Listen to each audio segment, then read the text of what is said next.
Let's speak with the political commentator, Roger Gewald. Roger, welcome to the show. I don't know if you heard that comment there, Roger. Just to bring you up to speed, Stephen Swinford, he's the political editor of The Times, has just announced Donald Trump's Oval Office announcement of the US-UK trade deal has been delayed. Just to help anyone tuning in, GB News viewers, of why Donald Trump hasn't spoken yet. He was due to speak at 3 o'clock. And the reason is this.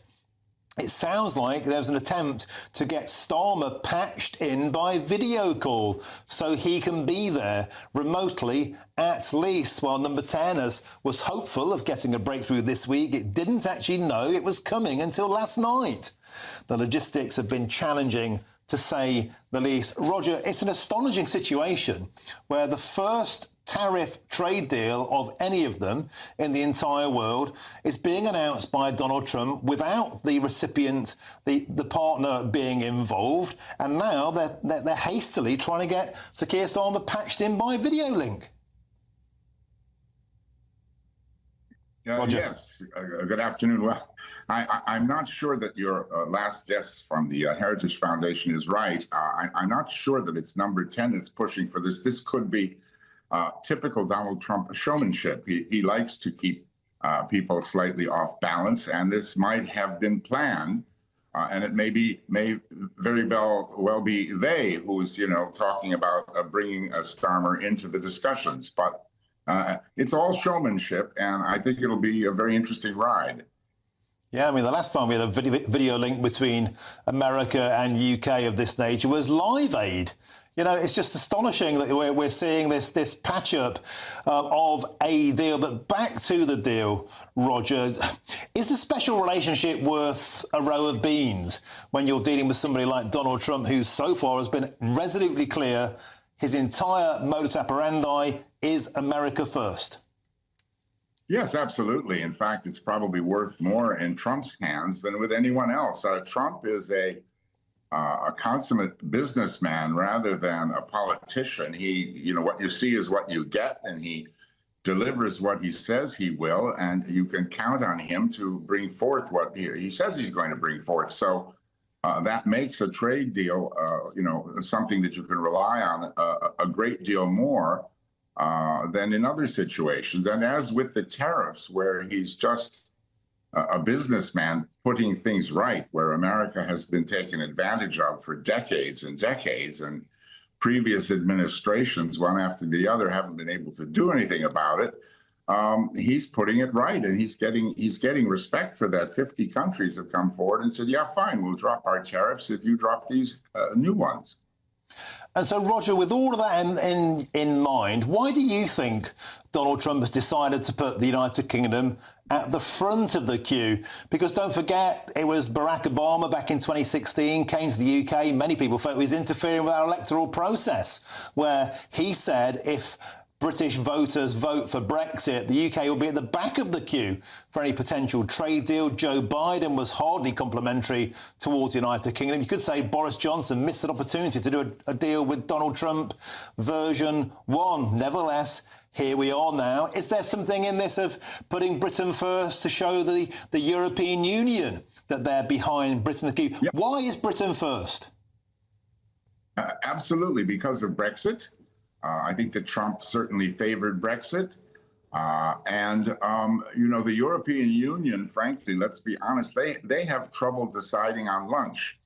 So at least with one country, he can get something done. And there is that close relationship. The man has sizable property and resort interests here. His mother, as Andrew from Heritage said, was Scottish from the Hebrides. And he loves this country. He's very invested in Britain.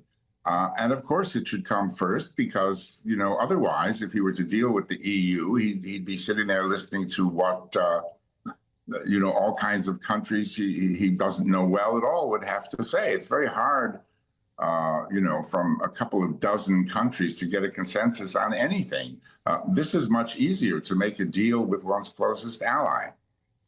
And Roger, do you think there's a certain irony in the fact that being at the back of the queue because of Brexit, now being at the front of the queue because of Brexit, has precipitated itself on the watch of Sir Keir Starmer, who in opposition spent 3 years trying to stop Brexit? He was open in his condemnation of Brexit, and now here we are. Sir Keir Starmer seems to be inheriting the world's biggest Brexit bonus. And one questions whether he isn't trying to drag us back towards being in the EU again. So, yeah, it's very antithetical and discordant. But you referred to Obama's comments, which at the time it happened. I mean, the reason that Joe Biden was, in my personal opinion, the worst president we've ever had, except for Barack Obama, when he came over here and made those comments, I just thought that was the most cringeworthy thing I had seen in a long time. It was totally out of order in OTT. I hope not too many Brits listened to it. And, you know, Trump is just completely the opposite. And I think Starmer, it's not hard to tell. I'm not teaching anybody anything they don't know. He goes which way the wind is blowing. And I've predicted now for the last few months, everything that Labour is doing is, I mean, anyone who doesn't know this needs to read Politics for Dummies, but everything Labour is doing is American political and economic philosophy. Trump can't possibly think that Starmer and Reeves and Sadiq Khan and the rest of them are taking us in the right direction. And I think his style is such, and this has been my prediction, he's going to befriend Starmer because Starmer needs him or he's not going to be around all that long.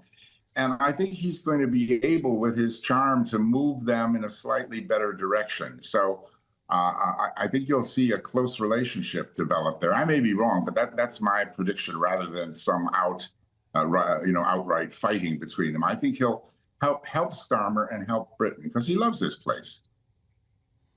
You know, back to your points there, Roger Gewolb, about Barack Obama. I think a lot of Brits did listen and they voted for Brexit in even bigger numbers. They hated the idea of being told how to vote. And I wonder if there's a grim cycle in the fact that the Labour Party sent 100 activists to campaign for Kamala Harris, and that also spectacularly backfired.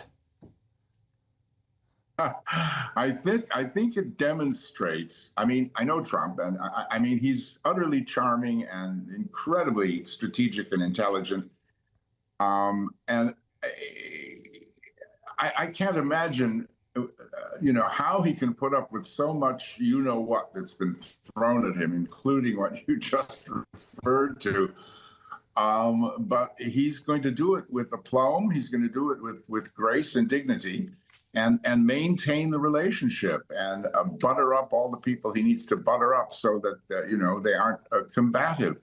But, yeah, I mean, the Labour Party, what Obama said was horrible, but, you know, you just made me think. Sending those people over there to help his political opponent, I mean, you know, what more could you have done than slap him in the face with a dead mackerel or something? It just, it's uncanny. But he will get our two countries over that. He will. I mean, if you were speaking to him, you personally, and you asked him about this, he'd probably say something to you like, "Well, look, there's really no alternative. We got to work with the guy, at least for now." And so, you know, I have to kind of find a path to let the lion retreat from the jungle clearing with honor rather than embarrass him. Roger, while I've got you, can I just ask you a bit further on that point? Because Donald Trump obviously has kind of brushed it to one side. I mean, the guy must have a hide like a rhino. And I don't mean a Republican in name only. I mean an actual rhino, you know, to swat away the endless snipes and criticism.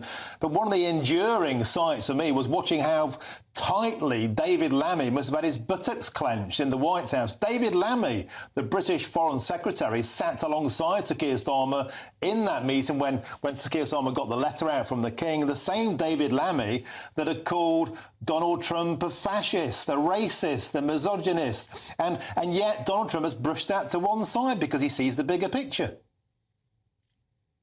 I mean, I don't know how many television and radio stations I've been asked that question on around the world in the last month or two. I mean, you couldn't be more embarrassing and infamous than the way David Lammy has behaved. It's unbelievable. It's unbelievable he's still in post. And I don't know why. But again, Trump and the American government, his new administration, they're just going to take that in stride, because what Trump has more than anybody is resilience. He's got the most incredible resilience and focus on getting the job done. And all the rest of it is detail. Okay, Roger Gewel, fascinating stuff. Thank you very, very much for joining us.